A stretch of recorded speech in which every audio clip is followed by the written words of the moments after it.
Ininsulto ako niya noon, grabe. Ay, ako si Galicano, hindi pwede dito yun. Hindi marunong sa painting yan. Mahinang klase yun.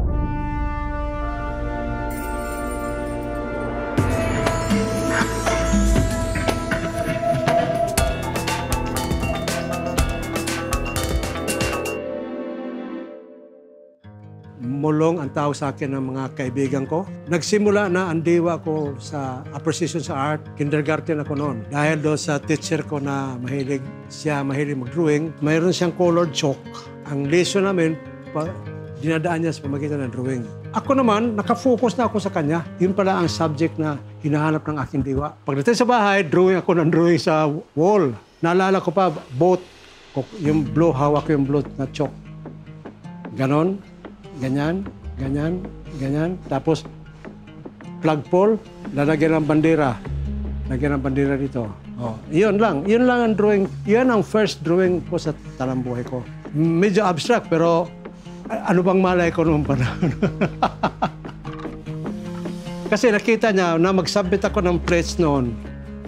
Realistic. Sabi niya, no, makinig ka sa akin, Galicano. Matuto kang bumasa ng abstraction. Kapag nakuha mo na, na-achieve mo na yan, balang araw, naintindihan mo na ang diwa ng abstraction, so meaning, hindi hilaw ang magiging labas ng work of art mo. Ang art, buhay, gumagalaw, nag-change. Now, hindi natin alam, baka isang araw mag-change ka. So, paghandaan mo yan. Tuloy-tuloy na yan hanggang sa elementary, high school, na hindi na nawala sa aking puso ang kahulugan ng work of art. Doon mismo sa graduation namin, ginawaran ako ng Artist of the Year. Ako lagi ang gumagawa ng mga backdrops sa para may palabas ang paaralan, ako lagi inutusan. Hanggang sa na-meet ko ang aking tiyuhin, Martino Abiliana, na nagkataon na pangasawa niya, pinsan ng father ko. Ngayon, pagka hindi ako nagtitinda ng saging or kakanin o ano pa, kay Abiliana ako. Ang laging sinasabi ni Abiliana, okay, ikaw hindi ka pa marunong humawak ng lapis. Mag-practice ka ng lapis, paghawak ng lapis para masanay ka. Kopya-kopya lang muna sa magasin.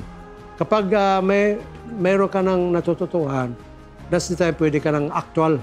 Sumusunod lang ako sa kanya. Hasan ako ng konti sa pagdodrawing. Sabi niya, mag-plein air ka. Kailangan para mahasa ang mata mo pagtingin ng tonal values, colors. Hanggang sa nag-watercolor din ako, kinokorek niya lahat ng gawa ko. Bago college, sabi na Abiliana, pilitin mo makaalis ka dito sa atin.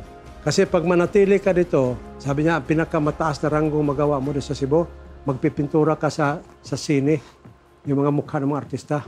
Mag-adventure ka sa Manila, nandun ang totoong labanan sa art. Marami ka makikita doon, matcha-challenge ka. Gawan lang ni Idades, Manansala, Amorsolo. Samantalang dito sa Cebu, wala kang ibang makikita, kundi gawa ko lang, hindi ka asenso. Hindi siya selfish, ha? So, ginawa ko yan. Pinadalhan niya ako ng sulat para sa isang dati niyang estudyante, si Sim o Sopronio Y. Mendoza. Sabi niya, dalhin mo ito sa Manila, bigay mo kay Sim, si Sim na ang bahala sa iyo. So, ang barkong sinakyan ko noon, kargumento lang ang laman, walang pasahero na, yan na ang adventure ko. Nagiging trabahador ako ni Sim. Para libre ako sa pagtira-tira. Hindi magtagal, nainganyo akong magtrabaho sa advertising sa Continental Advertising. Kanang Continental Advertising, yung mga gumagawa ng mga billboards sa highway. Tapos yung unang billboard na ginawa ko, para siyang traktora. Tapos nung dumating yung may-ari, yung incheck, sino gawa niyan? Yung bago nating artist. Hindi. Reject yan, reject. Pwede style niya, pwede mabini. Dapat pala, pagka ganyan mga advertisement na style, makinis ang pahid. Ang ginawa ko, may mga strokes pa eh. Lalo yung gulong ng traktor. May gulong, parang may putik eh. Nag-research ako ng konti. So natututuhan ko naman na mali pala yung ginagawa ko. Now, nung umabot ng 8 months, may pera ako na ipon. Sabi ko, ano kaya, mag-aral kaya ako ng fine arts sa gabi. Ayun na yun. Nagkaroon ako ng idea, mag-aral ako sa gabi. Kaya lang napahinto, masyadong magasto sa materyales, hindi ko na kaya. Pero ang pagpipinta ko, tuloy-tuloy. Si Sim, nalipat siya sa UE. Sabi niya, doon ka na sa UE. Nag-aral ako, dalawang subject muna. Drawing from Life kay Tomas Bernardo. Ang composition kay Florencio Concepcion. Nagkaroon ako ng consciousness na sabi niya, pag nag-painting ka ng realistic painting, huwag mong titingnan as a realistic painting. Hindi mo makikita ang problema mo. Tingnan mo ang composition niya, ang pattern ng composition in terms of abstract. Kasi ang painting, abstraction yan.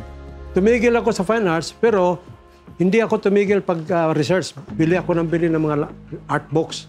Katunayan, doon ko nakilala si Mrs. Socorro Ramos. Pagka Sabado, sweldo namin, pupunta na ako ng National Bookstore sa Binida. Nakita ako madalas si Mrs. Ramos. Sabi niya sa tao niya, sino ba yan? Madalas ko makita dito yan. Ma'am, si Mr. Galicano yan. Ano yan eh? Mahilig bumili ng libro. Kaya lang, hindi lang niya ma-afford, kaya hinihulog-hulugan niya. Ganun ba? Okay naman ha. Ina-appreciate ko yung kanyang yung love niya sa art niya. Ako, sabi niya, sige lang. Pagka, worth 220 ang halaga ng libro. Tapos, itong darating na Sabado, matatapos ko na. Kulang na lang ako ng 10 pesos. Dala ko ng 10 pesos, makukuha ko ng libro. Lahat ng mga kasamahan ko sa trabaho, pagtanghali, natutulog, pahinga sila. Ako hindi. May libro na kasi ako, nagbabasa ako ng libro. Kung hindi, kumukopya ako kay Morsolo para study. Sabi sa akin nung isa kong kasamahan na, ito talaga si Galicano, si Raulo, gago. Tingnan mo, painting ng painting, nag-aaral ng painting.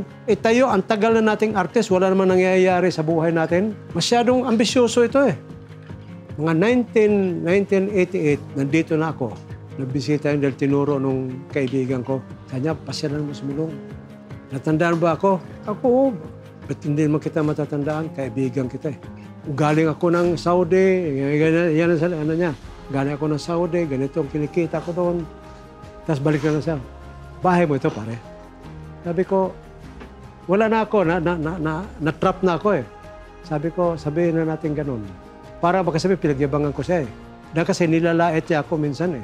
Nilihis ko pa rin, ayaw ko pa rin siyang sagutin. Kasi ayaw ko siyang mapahiya. Sabi ko, pare, kaibigan tayo. Kalimutan na natin yan. Ang totoo niyan, kung hindi mo sinabi sa akin yan, na gago ako, aral ako ng aral ng painting, basa ng libro na walang mangyayari sa buhay ko. Alam mo, ginamit kong inspirasyon yan. Tapos bigla akong niyakap na napaiyak. Sabi niya, pasensya ka na sa nasabi ko. Kundi wala yun. In fact, ikaw pang inspirasyon ko eh. Ay, ako si Galicano, hindi pwede dito yun. Hindi marunong sa painting yan. Puro lang yan, photograph. May gawa, kopyas, photograph. Mahinang klase yun. Hindi ko makuhang magalit. Kaya nga, kahit nasa panliligaw nung nasa karkar ko nun, never ako nagkaroon ng girlfriend. Bakit? Nung isang babae doon na gusto kong ligawan sana, ang tawag niya sa akin, stray dog eh. The more na marami kang sinasabi sa akin negative, the more mag-aaral ako.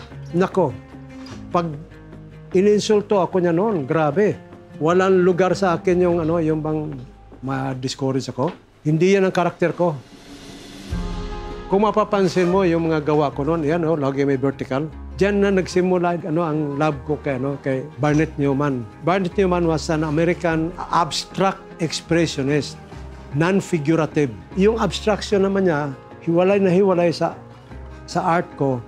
Pero parang yun din ang hinahanap ko, yung ginagawa niya.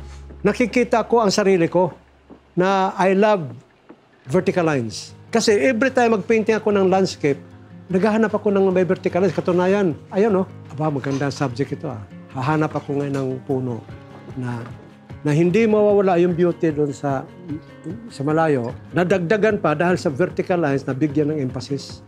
So nung binasa ko, parang nakita ko sarili ko. Sinali ko muna yung kay Marisa Concepcion na nanalo ng Merit Award. So na-encourage ako, yung kay Edith Chua, total, tapos na rin, subukin kong isali sa Washington DC. So nanalo ng grand prize. Nagkaroon ng pagkakataon na nakakausap ko yung mga masters nila sa Portrait Society of America. Yon. Sinabi ng isang judge noon. Yung sinabi niya, you can make it here, no? You can have a lot of students because you are a very good artist. Pero wala talaga ako intention na, no? Mas gusto ko sa Pilipinas dahil sa yung karunungan na pwede kong ibigay sa mga youngsters na Pilipino, bakit sa Amerikano pa. 7 de Agosto, Aligoreba Farce. Yun yung event nung i-declare na national artist na maraming nagrarally noon. Napaatin ako sa rally, hindi para makipag-asyoso lang, kundi alamin ko ang diwa, ano ba talaga ang pinaglaban ni Caparas at ang pinaglaban nito mga artisto. Kasi marami ako nadinig, sa oli daw nila yung award nila. Ito, kung basahin natin, mayroon akong mga symbolism. Ang mannequin, nagsimbolo ng mga iilang grupo ng Pilipino na walang pakialam sa mundo. Tapos ito, symbol ng art, symbol ng wisdom ng art. Mga nakaitim, nagdadalamhati sa kamatayan ng diwa ng arte. Itong malaking katawan, siya nagsimbolo ng power ng mga artist. Very important sa ka-artist ang humility, hindi ego. Depensa niya yan dahil alam niyang marami pa siyang hindi pa alam para mag-aral pa siya ng mabuti. Ibig sabihin, walang katapusan. Kaya nga, ano sinabi ni Picasso? Your best painting. What is your best painting? Tinanong si Picasso. The next one, that's my best painting. The next one. Yung gagawin pala, wala doon sa mga nagawa niya. Kasi ang painting, walang katapusan ang struggle. Si Kuro, nakahiga na, naghihingalo. Then, tinawag niya yung tauhan niya. Ibigay mo sa akin brush. Ibigay mo sa akin ang palette ko. Iayos mo yung canvas ko. Ang ganda-ganda ng sunset, hindi ko palalampasin to. Gusto kong i-painting. Nung binigay na sa kanya ang lahat ng materials, tsaka siya namatay. Mamamatay na lang tao, gusto pa magpinta. Gusto ko ipakita sa inyo na somewhere along the line sa buhay ng tao, huwag kang sumurrender, mayroong magaganap sa buhay mo.